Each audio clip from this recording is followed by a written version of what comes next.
तो last class में हम लोगों ने क्या किया था, हम लोगों ने फिल्टर्स डिज़ाइन किए थे हमारे कलेक्शन पेज के लिए। वहाँ पे लास्ट वीडियो में हमने एक छोटी सी एरर छोड़ दी थी कलेक्शन पेज पे लाइन नंबर 8 पे। यहाँ पे यूज स्टेट के अंदर हम लोगों ने कर्ली ब्रैकेट लगा रखे थे, तो आपको उन कर्ली ब्रैकेट को रिप्लेस करके स्क्वायर ब्रैकेट करने, जिससे प्रॉपरली काम कर पाए। अब सबसे पहले हम इस ऐप को रन कर लेते हैं। तो हम यहाँ पे जाते हैं सीटी फ्रंट एंड फिर हम डालते हैं npm run dev। नाउ अब हमें क्या करना है, हमारी वेबसाइट का ऑलमोस्ट कलेक्शन वाला पेज जो है वो लेफ्ट साइड वाला रेडी हो चुका है। अब हमें राइट साइड वाला सेक्शन बनाना है जिसके अंदर हम प्रोडक्ट जो है वो विजिबल करवा सकते हैं। तो सबसे पहले हम यहाँ जाएंगे, इस प्रोजेक्ट को यहाँ पे डाल देंगे और रन कर लेंगे। नाउ नेक्स्ट स्टेप पे हम क्या कर रहे हैं, हम फिल्टर से थोड़ा नीचे आते हैं जहाँ हमने फिल्टर्स बनाए थे एंड सब कैटेगरी से भी नीचे, एंड यहाँ पे आके हम लोग बनाएंगे हमारा अगला सेक्शन राइट साइड वाला। ठीक है, तो आप ये देख लीजिएगा पहले आपका जो लेफ्ट साइड वाला सेक्शन है वो कहाँ स्टार्ट हो रखा है। ये आपका फिल्टर सेक्शन है, ये रहा। ये कहाँ पे एंड हो रहा है, ये एंड हो रहा है यहाँ पे। परफेक्ट। तो आपको क्या करना है, जो भी आप डिज़ाइनिंग करने वाले हैं वो आपको इसके अंदर करनी पड़ेगी। ठीक है, तो हम जाते हैं यहाँ पे और हम बना लेते हैं यहाँ पे जाके इस डिव के बाहर इस पर्टिकुलर प्लेस पे एक और डिव, और यहाँ पे एक बार हम कमेंट डाल देते हैं राइट साइड सेक्शन करके, और यहाँ पे आएंगे एक डिव और बना लेंगे। उस डिव को क्लास नेम दे देंगे हम लोग। तो हम लोग यूज़ करने जा रहे हैं डिस्प्ले फ्लेक्स। तो हम सबसे पहले लगाते हैं यहाँ पे फ्लेक्स, और फ्लेक्स की साइज़ 1 दे रहा हूँ, मतलब जितनी विड्थ बची है कंप्लीट विड्थ में यूज़ कर रहा हूँ। फ्लेक्स 1 का मतलब ये होता है। ठीक है, अब यहाँ जाएंगे और इसके अंदर बनाएंगे एक और डिव। यहाँ जाके दे देंगे क्लास नेम, पहले देते हैं फ्लेक्स, फिर देते हैं जस्टिफाई बिटवीन, उसके बाद हम दे देते हैं यहाँ पे टेक्स्ट साइज देते हैं बेस, फिर स्मॉल स्क्रीन अप्लाई कर लेते हैं और स्मॉल स्क्रीन पे देते हैं टेक्स्ट साइज 2XL, एंड उसके बाद देते हैं मार्जिन बॉटम 4। इसके बाद हमें यहाँ पे एक टाइटल चाहिए होगा। टाइटल के लिए ऑलरेडी हमने एक पेज बना रखा था, तो हम वो यूज़ करने जा रहे हैं। ठीक है, तो एग्जैक्टली वो पेज कहाँ से आएगा वो हम देख लेते हैं। हम यहाँ जाएंगे और ये रहा वो टाइटल नाम का पेज जो यहाँ पे है। इस पेज को ऑलरेडी हमने होम पेज पे डाल रखा है, तो हम वहाँ जाएंगे और वहाँ से टाइटल का जो इंपोर्ट है वो देख लेंगे। हमारा होम पे नहीं होगा शायद, ये हमारा था इसके पहले वाले पेज पे जहाँ पे हमने काम किया था कंपोनेंट्स के अंदर, एंड दैट पेज वाज ये रहा टाइटल वाला, ये रहा। हाँ परफेक्ट, ये वाला पेज यूज़ करना है हमको। तो हम इसको यहाँ पे इंपोर्ट लगाने वाले हैं। तो एक बार के लिए इंपोर्ट को कॉपी पेस्ट कर देंगे, यहाँ पे जाके दे देंगे टाइटल। ठीक है, एंड कलेक्शन वाला पेज ये वाला, परफेक्ट, इसी पेज पे चाहिए हमको। और यहाँ पे यूज़ करने वाले हम टाइटल टैग सबसे नीचे इस जगह पे। तो एक बार जाके टाइटल टैग को यहाँ पे लगा लेते हैं इस तरीके से। ओके, अब ये देखते हैं होम पेज पे हमारा पहला सेक्शन था हीरो सेक्शन, उसके बाद था लेटेस्ट कलेक्शन। तो हमने लेटेस्ट कलेक्शन में यूज़ किया था, ये रहा इंपोर्ट। यहाँ पे हम यहाँ से कॉपी कर लेते हैं इस इंपोर्ट को और एग्जैक्टली डाल देते हैं यहाँ पे। परफेक्ट, सेव करते हैं। और अब टाइटल टैग के अंदर हमको आगे जो लिखना है वो हम यहाँ पे पास कर देंगे नीचे इस पर्टिकुलर प्लेस पे। तो हम यहाँ जाते हैं और टाइटल टैग के अंदर 2 चीज़ें हमें पास करनी है। पहला हम पास करेंगे यहाँ पे टेक्स्ट 1 इस तरीके से, और यहाँ डाल देंगे ऑल। सेकंड हम यहाँ पे पास करेंगे टेक्स्ट 2, और यहाँ पे हम डाल देंगे कलेक्शंस।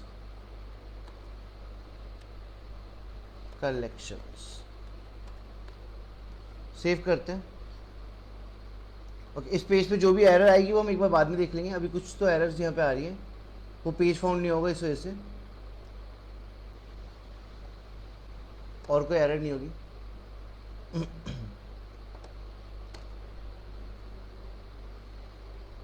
इसके अंदर ये है टाइटल, कहाँ पर है, कंपोनेंट्स के अंदर, कंपोनेंट्स वाले पेज के अंदर कलेक्शंस दिख रहा है आपका टाइटल यहाँ पे आ गया है। इसको हम यहाँ पे जाके ऑल कर देते हैं। परफेक्ट। अब हमें क्या करना है, नेक्स्ट काम पे आते हैं। टाइटल्स के बाद हमको प्रोडक्ट सेक्शन बनाना है इसका, ठीक है। तो हम प्रोडक्ट सेक्शन बना लेते हैं,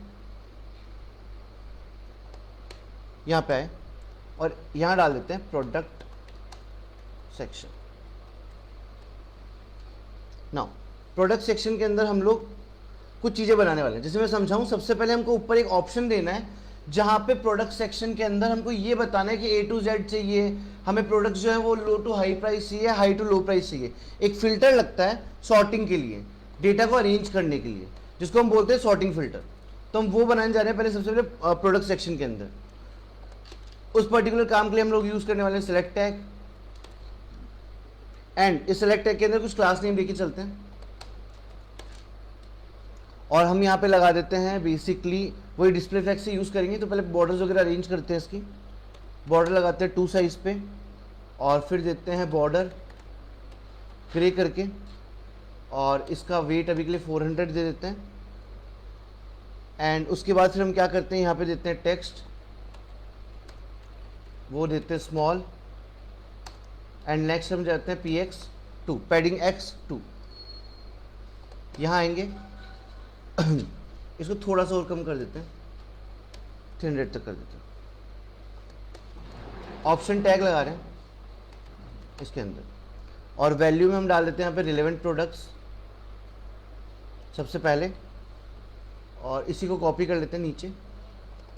दूसरे में हम डाल देते हैं यहाँ पे एक और ऑप्शन ले सकते हैं क्या, लो टू हाई करके, लो टू हाई करके एक और ऑप्शन बना लेते हैं। यहाँ हम उल्टा कर देते हैं हाई टू लो, जो प्राइस रहेगा वो हाई टू लो हो जाएगा, ठीक है। और यहाँ पे हम लिख देते हैं सॉर्टिंग के लिए कुछ चीज़ें, सॉर्ट और बाय रिलेवेंट, ठीक है। सेम इसी चीज़ को यहाँ से कॉपी करेंगे, यहाँ डालेंगे एंड यहाँ डालेंगे। यहाँ लिख देते हैं लो टू हाई,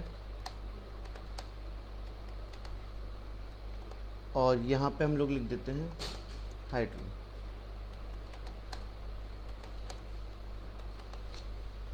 सेव करते हैं एंड चेक करते हैं। परफेक्ट, हमारा एक फ़िल्टर यहाँ पे आ चुका है हमारे लिए, जो हम यूज़ कर सकते हैं। सारे ऑप्शन इसमें आ चुके हैं। नाउ नेक्स्ट काम पे जाते हैं। यहाँ तक तो हम कर ही चुके हैं, जहाँ पे हमने बॉर्डर दे दिया है 2 एंड ठीक है, सब कुछ सॉर्टेड सही है। अब हम क्या करते हैं, जो सेलेक्ट टैग के बाहर वाला डिव है, मैं इसको थोड़ा सा हाइड करता हूँ ऐसे, एंड इसको भी थोड़ा सा हाइड करता हूँ। सेलेक्ट टैग के बाहर वाला डिव, ये सेलेक्ट टैग है हमारा, इसके बाहर डिव ये वाला है। हमें अगली जो डिज़ाइनिंग करनी है वो सेलेक्ट टैग के बाहर वाले डिव पे करनी है, यहाँ पे इस पर्टिकुलर प्लेस, ठीक है। अब यहाँ पे हम लगाएंगे मैप फंक्शन लगाने वाले प्रोडक्ट्स के लिए, ठीक है। तो मैपिंग करने वाले प्रोडक्ट्स की, मतलब जितने भी प्रोडक्ट्स हमारे पास थे वो सारे प्रोडक्ट्स हम यहाँ पे शो करने वाले हैं। उसके लिए हमको सबसे ऊपर आना पड़ेगा, और यहाँ हम बनाएंगे कॉन्स्ट और filter products comma set filter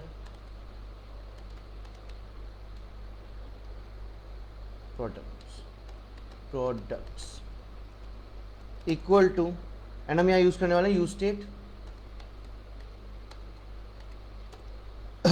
और इसमें ले लेते हैं ब्लैंक एरे। इस तरीके से आप लोगों को याद होगा, ऑलरेडी हम प्रोडक्ट पेज पे काम कर चुके हैं। हमको कॉन्टेक्स्ट एपीआई से हमारे प्रोडक्ट निकालने होते हैं ना, उस पर्टिकुलर चीज़ के लिए मैंने इसका यूज़ किया यूज स्टेट का, एंड हम यहाँ पे आते हैं फिर, एंड सेम जैसे प्रीवियस पेजेस पे किया था वैसे ही जाके हम यहाँ पे यूज़ इफेक्ट लगाने वाले हैं, और यूज़ इफेक्ट के अंदर बनाने वाले हैं एक एरो फंक्शन, ठीक है। तो ये हमने बना लिया हमारा एरो फंक्शन, और उसके बाद लगा दिया हमने डिपेंडेंस के लिए खाली एक ब्रैकेट। नाउ एरो फंक्शन के अंदर हम कॉल करेंगे किसको, सेट फिल्टर प्रोडक्ट को, और उसमें पास कर देंगे सारे के सारे जो भी प्रोडक्ट्स हमारे पास आ रहे हैं वो सब। परफेक्ट, आई होप एक बार सबको यहाँ तक समझ में आया होगा। मैं वापस एक बार बताता हूँ हम यहाँ पे इस पेज पे जितने भी कॉन्टेक्स्ट एपीआई के अंदर हमारे पास फिल्टर्स प्रोडक्ट्स थे वो सारे प्रोडक्ट्स इसमें डालना चाह रहे हैं, इसलिए हमने ये यूज स्टेट बनाया और इसके अंदर हमने पास कर दिए सारे के सारे प्रोडक्ट्स। अब आगे जाके हम इस प्रोडक्ट को मैप कर पाएंगे, तो उसकी मैपिंग के लिए हम जाते हैं नीचे सबसे, और जहाँ पे हमने कमेंट डाला था मैप प्रोडक्ट का, हम वहाँ पे जाके काम करने वाले हैं। तो सबसे पहले इसके लिए एक डिव बना लेते हैं जहाँ पे हम इसकी मैपिंग करेंगे। क्लास नेम मैं यूज़ कर रहा हूँ grid geometry, grid column size 2, फिर ले लेंगे मीडियम स्क्रीन के लिए ग्रिड की कॉलम साइज मीडियम स्क्रीन के लिए रख रहा हूँ 3, लार्ज स्क्रीन के लिए सेम ग्रिड की कॉलम साइज रख रहा हूँ मैं 4, और फिर दे देते हैं हम यहाँ पे गैप, हर प्रोडक्ट में गैप दे दिया 4 का, एंड यहाँ पे दे दिया गैप y एक्सिस के ऊपर, और ये देते हैं 6 का। अब इसके अंदर जाके मैप फंक्शन लगाना है प्रोडक्ट्स के लिए, तो ये लगा दिया हमारा कर्ली ब्रैकेट, उसके अंदर कॉल किया फिल्टर प्रोडक्ट नाम के वेरिएबल को और लगा दिया डॉट मैप फंक्शन इस तरीके से, और इसके अंदर कॉल होता है एक एरो फंक्शन, वो हम यहाँ पे लगा के चलते हैं इस तरीके से। अब इस एरो फंक्शन के अंदर हमको ऑब्वियस सी बात है कुछ वेरिएबल्स पास करने पड़ेंगे, तो यहाँ पे जाते हैं सबसे पहला वेरिएबल पास करते हैं इंडेक्स, या फिर आइटम दे देते हैं आइटम कॉमा, और उसके बाद आता है इंडेक्स इस तरीके से। इस ब्रैकेट को ओपन करते हैं और ब्रेक कर लेते हैं, और यहाँ पे कॉल करते हैं एक पेज को जो हमने बनाया था प्रोडक्ट आइटम करके। मैं आपको दिखा देता हूँ, यहाँ साइड में आप जाएंगे तो हमने ऑलरेडी एक पेज बना रखा है प्रोडक्ट आइटम के लिए, ये रहा, हम इस पेज को कॉल करने जा रहे हैं। तो हम यहाँ पे कॉल कर रहे हैं प्रोडक्ट आइटम को इस तरीके से, और यहाँ क्लोज कर देते हैं। सेव करते एक बार चेक करते कोई एरर तो नहीं है, परफेक्ट डेटा हमको नहीं दिख रहा है बाय डिफ़ॉल्ट, बट हाँ एरर कुछ भी नहीं आ रही हमारी। अब आगे इस पे काम करते हैं हम लोग, यहाँ जाएंगे और सबसे पहले ले लेंगे की, और की लेंगे यहाँ पे इंडेक्स। नाउ नेक्स्ट हमको यहाँ पे चीज़ें पास करनी है, प्रोडक्ट का नाम हो गया, प्रोडक्ट की इमेज हो गई, वो सब कुछ हमें पास करना है यहाँ पे। तो लेते हैं name equal to item dot name, उसके बाद नेक्स्ट हम ले जाते हैं यहाँ पे ID equal to item dot underscore ID. Next हम यहाँ ले लेते हैं प्राइस इक्वल टू, एक बार के लिए हटा देते हैं, आइटम डॉट प्राइस। उसके बाद हम ले लेते हैं image, image equal to, and यहाँ देते हैं item dot image. Perfect, save कर लेते हैं एंड चेक करते हैं। अभी बेसिकली हमारा यहाँ पे कलेक्शन पेज लोड नहीं हो पा रहा है, हो सकता है एपीआई कॉलिंग में कुछ दिक्कत हो, हम वो भी एक बार देख लेते हैं। कंसोल पे आ जाते हैं, परफेक्ट, और यहाँ पे है can not read properties of undefined reading 0, product item 13 and 14 page पे।